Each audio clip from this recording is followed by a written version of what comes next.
54장의 첫 번째 단락에 대한 풀이입니다. 내용이 얼마 안 됩니다.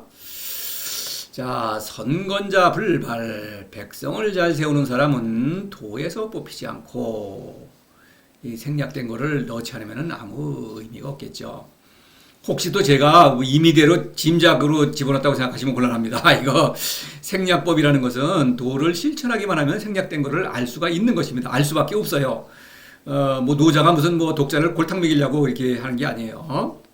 이거는 뭐 의심의 여지가 없다는 거 분명히 말씀드리고, 이 선건이라고 하는 것은 이제 백성을 잘 일으켜 세우는 것이다. 그러니까 이제 이게 사랑이죠. 근데 이제 요 애민치국에서 특히 애민을 강조한다. 왜냐면은 천하 백성에게 도를 권유함으로써, 그렇죠, 그 도를 실천하는 사람은 신적 생명으로 살아나죠. 그래서 이 도를 권유하는 것, 그것이 바로 애민이죠. 그래서 이제 그렇게 해당된다고 볼 수 있죠. 여기서는 이제 무지무역을 강조하죠. 뒤에 나오는 선포는 치국이고 무의를 강조하죠. 그건 뒤에 말씀을 드리겠습니다. 그래서 왜냐면은 누구든지 도를 사랑함으로써 무지무역의 사건을 일으키고 무역의 깨달음을 얻을 수 있죠. 도에서 주는 것이죠. 그것을 얻음으로써 신적 생명으로 살 수 있으니까. 그래서 선건입니다. 애민. 10장과 51장에 이제 생지, 축지 이런 말이 나왔죠. 요거를 인용한 것은 제가 생지는 애민, 축지는 치국에 해당하죠. 10장에서 애민 치국이란 말이 나왔죠. 그래서 왜냐면은 살리는 것이요. 이거 건이죠. 살리는 것. 이렇게 세우는 것이요. 축지는 성인들끼리 서로 사랑한다. 새로운 성인, 어떤 미숙한 성인이 능숙하게 되도록 서로 기르는 것이죠. 완성되는 것이죠. 그것을 말하죠. 그건 뭐 앞에서 물론 설명을 드렸죠. 3장에서 상삼인 무지무역 할 때, 이 백성에게 무지무역을 권유한다. 같은 얘기죠. 그래서 이 성인은 그 앞에 뭡니까? 허기심실기복, 약기지 감기골. 그것이 무지무역이죠. 그러니까 자신이 실천하는 것을 백성에게 권유하는 것입니다. 그러니까 이 선거는 잘 세운다라고 하는 것은 스스로 이 무지무역을 실천하는 것이죠. 그것이 하나의 본보기가 되는 것입니다. 백성에게. 그러니까 백성을 잘 사랑할 수 있는 것이죠. 성인이 스스로 스승이 본보기를 안 보여주면 백성이 그 어떤 본보기 모델이 없으니까 이건 뭐를 할지 우왕좌왕하겠죠. 이런 얘기입니다. 성인의 말을 믿질 않겠죠. 본인도 실천하지 않은 것을 따라할 리가 없겠죠. 그런 것이죠. 또 이 건이라는 글자, 건은 41장에서 사랑의 격언, 건덕, 사랑의 덕 이런 말을 했죠. 같은 이미지가 되겠습니다. 51장에서 비슷한 또 이미지들이 있죠. 장지육지, 정지독지. 장 기르고 튼튼하게 하고 또 세우고, 정자는 특히 건하고 연관이 깊겠죠. 독자도 이게 실소 있게 한다는 것이지만 이것도 어떤 사랑의 능력을 어떤 더 강화하는 것이죠. 그런 의미에서는 세우는 것과 연관이 있겠죠. 그렇게 잘 신적 생명으로 살린다 이런 얘기입니다. 근데 잘 살려야 된다. 왜 그러냐면은 스스로 무지무역을 스승이 실천하지 않으면은 그거를 사랑할 수가 없어요. 왜냐하면 무지무역이라는 것은 사사로움의 유혹을 이겨내는 일입니다. 이 사사로움은 이게 나죠. 거짓자입니다. 유혹이 강렬한 것입니다. 그래서 도를 사랑한다고 하는 것은 바로 이 사사로움이 도를 사랑하지 못하도록 뒷목을 잡아 끄는 것입니다. 그것을 이겨내면서 도를 살아가는 거예요. 그게 희원이에요. 희원과 참된 의지죠. 이거는 거짓자입니다. 이건 참된 자이고. 그래서 이것이 거짓자의 유혹이 만만치 않다. 스승이 스스로 그 유혹을 이겨냄으로써 백성의 본보기가 되죠. 그래야만 스승이 뽑히지 않고, 도에서 뽑히면 죽죠. 그래서 또 계속 천하 백성을 사랑할 수가 있다. 이런 얘기를 하는 것입니다. 스승이 뿌리 뽑히면은 이거 뭐 제자를 사랑할 수가 없죠. 이 52장의 습상, 어머니의 능력을 계속 강화해야만 아들을 사랑할 수가 있는 것이죠. 바로 그 얘기입니다. 26장에서 중이 경근 그랬죠. 이 불발이라고 하는 것, 이것도 사실 사람을 나무에 비유한 것이죠. 나무. 땅에서 뿌리 뽑히는 것이죠. 그래서 26장에 바로 비슷한 맥락에서 무거운 것으로서 가벼운 것에 뿌리를 삼는다. 무거운 것이 뭡니까? 미호의 사건이죠. 무지무역입니다. 뿌리가 튼튼해야, 뿌리가 잘 양분을 빨아들여야 욕구, 이 가지, 욕구죠. 욕구의 활동. 욕구의 활동은 뭐 다종다양하죠. 복잡하고 사람에게 있어서는 그거를 잘 다스린다. 사람에게 있어 욕구를 없애는 거는 그건 안 되죠. 살아 있으니까. 그런데 잘 다스린다. 왜냐하면 이걸 다스리지 않으면은 사람에게 있어서는 반드시 욕구는 사사로움을 만들어낸다. 사람은 영특하기 때문에 가상의 어떤 자아를 만들어낸다는 것이 이게 사사로움입니다. 가상의 욕구의 그 덩어리, 그것이 나인 것으로 착각하는 것입니다. 그 차지하는 내가 차지하는 몫을 나로 착각하는 것, 그것이죠. 그래서 무지무욕은 바로 그런 사사로움의 유혹을 계속 이겨내는 것이다. 스승이 스스로 그 사사로움을 이겨냄으로써 백성들도 마음 놓고 도를 사랑할 수 있다는 것이죠. 이런 얘기입니다. 견소할명 수유할강 52장에서 견소 뭡니까? 이건 나죠. 현입니다. 결국 현을 아는 것이 미명입니다. 미명을 계속 강화하기 위해서는 무지무욕을 해야 된다. 수유할강이죠. 부드러움을 지킨다. 이것이 무지지요. 강은 무욕입니다. 무지무욕. 수가 뭡니까? 지키는 것이죠. 바로 유혹에 빠지면 안 되는 것입니다. 적으로부터 나를 지켜야 되는 것입니다. 사사로움이라는 적으로부터 나를 지켜야만 한다. 스승이 잘 나를 지키니까 제자들도 잘 지킬 수가 있죠. 도에서 뿌리 뽑히면 죽죠. 그래서 스승과 제자가 계속 친척생명으로 살아있으면서 자신을 완성해 간다. 뭐 이런 얘기가 되겠습니다. 그 다음에 선포자 불탈, 백성을 잘 끌어안는 사람은 도에서 벗어나지 않으니. 이제 새로운 성인들이 나타났어요. 그러면 성인들이 되겠죠. 이제는 도를 잘 실천해야 되는데 거기서 벗어나면은 안 되겠죠. 도에서 다시 이탈하게 되면은 지금까지 해온 것도 숲으로 돌아가는 것입니다. 그래서 벗어나면 안 되는 것입니다. 바로 그래서 성인들은 어떤 서로 도를 벗어나지 않도록 격려하는 거예요. 이번에는 이제 도에서 벗어나는 거는 무의를 벗어나는 거예요. 이 치국은 성인들이 서로 사랑하는 것이죠. 무의, 유의는 바로 학문의 일이죠. 도를 학문으로 바꾼다. 왜냐? 애민치국. 애민치국이라는 것은 어떤 하사도 애민치국을 하죠. 세상의 유행에 굴복해서 도를 학문으로 바꾸고 싶은 욕이 있다. 왜냐하면 학문이라는 건 뭔가 보상을 주거든요. 재물, 명예, 권력 이런 걸 주니까 도를 지식으로 또는 규범으로 가르쳐서 이거 바꿔서 이걸 가르치는 것입니다. 이렇게 되면은 도에서 벗어나는 거예요. 그러면 스승이 벗어나면은 제자도 또 벗어나겠죠. 그래서 잘 끌어안는다. 말하자면 무의를 잘 지킨다. 스승이. 그래서 백성이 또 스승을 본받아서 무의를 잘 지킨다. 선포입니다. 이 포라고 하는 글자는 이 몸뚱아리죠. 실천한다는 뜻입니다. 몸을 끌어안죠. 몸 신자 그가 같은 어떤 맥락의 상징이라고 봐야겠죠. 그래서 끌어안는다. 그래서 이제 이 끌어안는다고 하는 뭐 얘기는 포는 많이 나왔죠. 지금까지도. 그래서 이 대표적으로 이제 19장에 견소 포박할 때 이 박이라는 것은 도의 친구죠. 견소 흰옷을 입었다. 명백사달의 초이성적인 지혜를 발휘한다. 이 통나무가 평범한 것 같아도 이게 이 초이성적인 지혜를 발휘하는 것입니다. 물론 그 초이성적인 지혜는 무지무욕으로부터 오는 것이죠. 보이지 않죠? 무로부터 오는 것입니다. 근데 이 포박이라는 건 뭡니까? 누구나 와서 끌어안을 수 있다 이런 얘기죠. 누구든지 사귈 수가 있다 이런 얘기입니다. 끌어안고 몸을 비벼대는다는 그런 뜻이 물론 아니죠. 그러면 이 성인이라는 통나무는 가만히 있느냐? 성인도 끌어안는다 이것이죠. 사랑한다 이 얘기입니다. 그래서 선포는 백성을 끌어안는다. 백성을 사랑하는데 도의 본보기를 무의의 본보기를 보여 스스로 무의를 실천하는 것입니다. 무의를 벗어나면 안 되겠죠. 그러니까 다시 말해 스승이 도를 학문으로 바꾸면은 제자를 끌어안는 게 아니죠. 이거는 그 학문은 제자를 끌어안고 뭔가 주고받고 아주 살갑게 대하려고 하는 것이죠. 그게 아닙니다. 성인이 끌어안는 것은 백성을 있는 그대로 잘 포용하는 것이죠. 그것을 말하는 거예요. 의미가 다른 것이죠. 끌어안고 뭐 비벼대는 그런 게 아니다. 오히려 좀 풍자하는 의미가 있죠. 이런 얘기입니다. 이 22장에서 뭐 포라는 글자가 나왔으니까 뭐 제영백 포일도 있었지만 10장에서 이제 포일 그래서 이것은 이제 나죠. 이건 곡직전에서 곡입니다. 곡.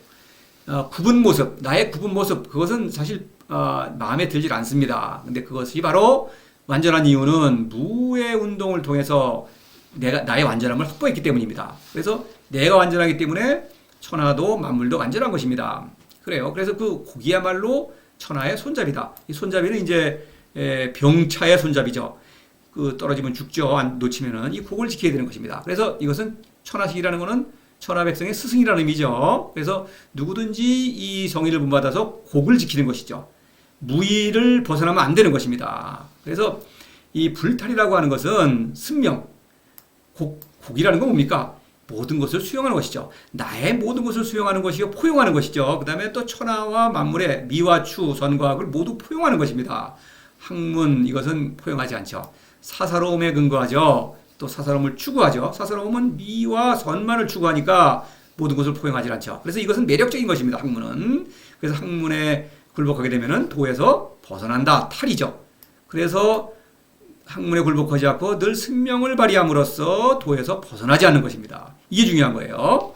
벗어나면 또 죽으니까. 그래서 이제 26장에서 정의 조군 이런 말을 했죠. 그래서 정의라는 건 여기서는 무의죠. 조라는 것은 이성적 지혜입니다. 그래서 이성적 지혜를 잘 다스려야 된다. 그래서 명철하게 되는 것이죠. 이성적 지혜가 더 밝아지는 것입니다. 이성을 더 발휘하는데 학문은 어떻습니까? 이성을 따른다고 근거한다고 추구하면서도 이성을 벗어나죠. 비이성적인 어리석음에 빠지는 것입니다. 왜냐하면 사사로움이라는 게 이건 벌써 허상이죠. 가상의 자아입니다. 그 다음에 반드시 우상을 만들어내죠. 가짜 신을 만들어낸다 이겁니다. 그러니까 비이성적인 어리석음이죠. 바로 이 조라는 것은 이성입니다. 이성, 사람의 지성, 높은 이성을 잘 다스려야 된다 이런 얘기입니다. 다스리면 더 말하자면 밝아지는 것입니다. 이성이. 28장에서 위천하식은 나왔죠. 천하백성의 어떤 본보기가 됨으로써 늘 덕스러워서 불특이라고 되어 있죠. 특이라는 건 뭡니까? 관역에서 어긋나지 않는 것이죠. 불탈은 뭐 길에서 벗어나지 않는 것이죠. 불특은 관역에서 벗어나지 않는 뭐 비슷한 얘기가 되겠습니다. 그래서 이 승명을 벗어나면 관역에서 그냥 바로 벗어나는 것입니다. 아무리 학문은 좋은 목표를 많이 가지고 있죠. 뭐 그렇죠. 많은 좋은 주장을 하는데 다 목표에서 벗어나는 것입니다. 될 수가 없는 것입니다. 이거예요. 자, 32장에서 지지가 입을 때 이런 말 했죠. 지지. 그렇죠. 백성을 사랑하되 백성이 주는 무엇인가? 재물, 명예, 권력 같은 걸 사랑하게 되면 당장 내가 죽으니까 백성을 사랑할 수가 없다. 이런 얘기입니다. 용기광, 복귀기명 52장에서 이것도 마찬가지죠. 용기광은 애민치국이죠. 복귀기명, 승명입니다. 그래서 애민치국을 왜 이걸 강조하냐면은 늘 애민치국에는 유혹이 있기 때문에 학문의 유혹입니다. 여기서는. 그러니까 하사의 유행을 따라가려고 하는 유혹이죠. 왜냐면 뭔가 보답이 좋은 게 있으니까 유혹인 것입니다. 그건 좋은 거 보기에만 좋지 그거는 죽음이죠. 이런 것입니다.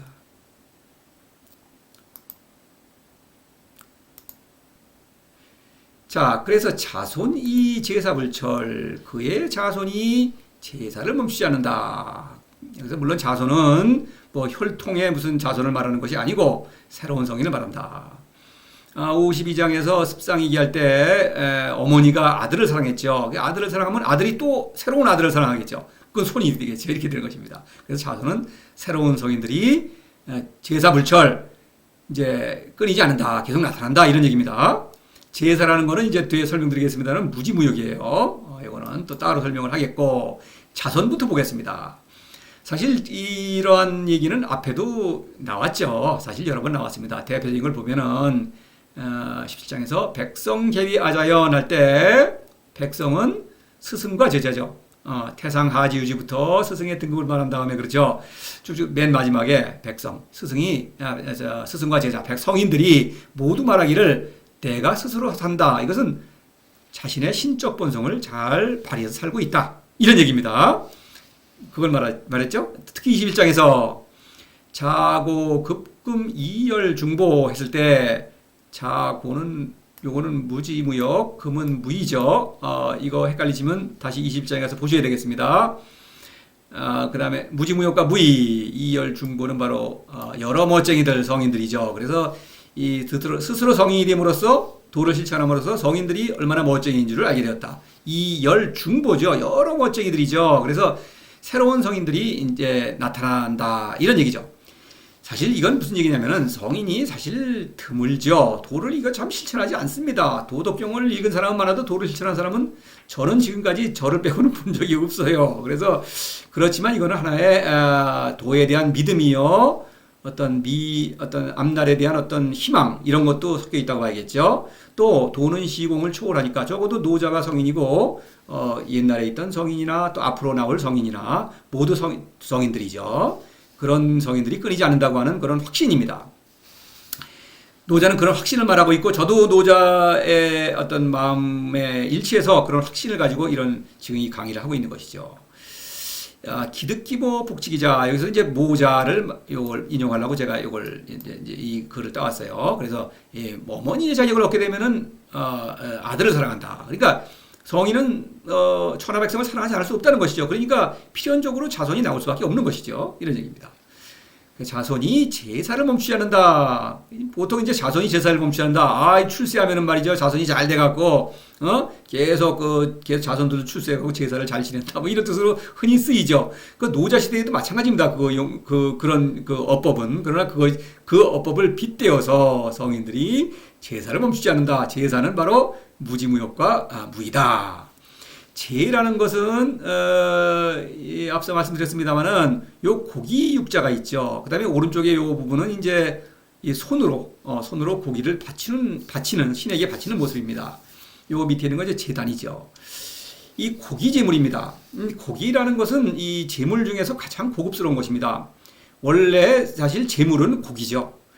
원래는 이제 이 전쟁을 하면은 이제 포로를 잡아다가 이 제사를 바치는 것입니다. 이거 동서를 막론하고 고대에는 그런 제사가 있었어요. 특히 그 적국의 왕 이런 거는 아주 특히 좋은 제물이죠. 왕을 죽여서 제물을 바치는 것입니다. 그것이 이제 변형되어서 뭐 이제 짐승을 바치는 것이 되죠. 여기 20장에서 여향태례라고 그랬죠. 이거 큰 소를 잡아 바친다. 이 큰 소는 이거 비싼 것입니다. 그래서 하여튼 이 고기를 바치는데 왜 무지무욕이 이 제냐? 고기 제물이다. 성인은 나 자신을 이 몸이죠, 몸. 이걸 바치는 것입니다. 이 나 자신 몸이라고 하는 것은 이성적지로 볼 때는 그냥 영리한 짐승이죠. 좀 영리하기는 하죠. 그렇죠. 당연히 사람은 영리하죠. 그래서 영리하기 때문에 영리하다는 게 중요하죠. 영리하기 때문에 나의 한계를 알고 나를 뛰어넘어서 그 미지의 존재를 신을 사랑하는 것입니다. 도를 사랑한다, 신을 사랑한다. 이것은 어떻게 할 수가 없는 것입니다. 나를 뭐 알 수도 없고 어떻게 뭐 만져볼 수도 없고 그런 존재를 사랑한다. 있을 수가 없는 거 아닙니까? 그래서 그냥 나를 던져 넣는 수밖에 없는 것입니다. 그거를 이제 제가 투신이라는 말을 썼죠. 투신, 몸을 던지는 것입니다. 나를 전체를 던지는 것입니다. 그래서 이 테러에도 보면은 소를 전체를 잡아서 이걸 바치는 것입니다. 그래서 이것도 성인은 이게 큰 의미가 있는 거예요. 나를 완전히 던진다, 바친다. 나를 완전히 몸으로 사랑하는 것입니다. 무지라는 것은. 근데 무욕이라는 것도 그래요. 무욕의 사건도 도가 나에게 어떤 복을 내려주죠. 이것은 이 제사는 이 제물을 바치면 하늘은 반드시 복을 내려주는 것입니다. 이 무욕이라는 것은 복이 내려오는 사건이에요. 근데 이 복도 그냥 뭐 어떤 일부로 받는 게 아니고 나의 온몸으로 받는 것입니다. 이것도. 온몸으로 복을 받아들이고 이 무이라는 건 또 뭐냐?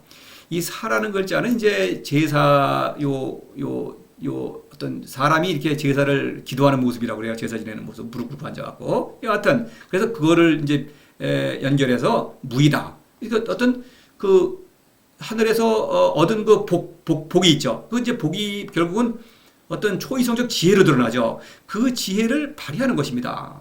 그러니까 이것도 무이도 온몸으로 발휘하는 것입니다. 이 무이라는 것은 성인의 삶 자체입니다. 그래서 성인이 애민치국을 실천한다고 하는 것은 자신의 온몸을 기울여서 사랑하는 것입니다. 자신을 주는 행동이에요, 사실은. 그래서 무지무욕 무이는 이래요. 온몸으로 도를 사랑하고 온몸으로 도에서 오는 그 복을 받아들이고 무이는 온몸으로 도에서 오는 지혜, 그 지혜를 실천하는 것입니다. 바로 이것이에요. 그래서 이 제라는 글자 굉장히 깊이 음미할 필요가 있겠죠. 이거는 이 도라는 것은 온몸으로 실천하는 것이다. 그냥 머리로 생각해서 하는 것이나 또는 일부 뭐 이것이 아니에요. 그거는 일부가 되는 순간에 그거는 사사로움이요 우상이 되는 것입니다. 이것이에요. 그래서 제사를 끊이지 않는다. 무지무욕과 무이 이렇게 제가 이렇게 바꿔서 말하고 있지만 이런 것을 더 강조하는 것이죠. 그렇죠? 이 제라는 글자 굉장히 중요합니다. 그래서 성인은 스스로 무지무욕과 무이를 잘 실천하고 또 자손들도 새로운 성인들도 또 무지무욕과 무이를 잘 실천한다. 다시 말해서 도를 사랑하고 그 위대한 신, 살아있는 신이죠. 정말 스스로 지금 현재 자신의 인생을 이끌면서 나로 하여금 모든 것을 다스리도록 하는 그 위대한 존재를 사랑하면서 신을 그 위대한 신을 사랑하면서 또 천하 백성을 사랑한다. 그런 성인들이 계속 이제 천하에 많아진다. 다시 말해 성인들의 나라가 확장되고 있다. 이런 것을 묘사하고 있는 것입니다. 자, 이렇게 하고 다음 강의로 또 계속 되겠습니다.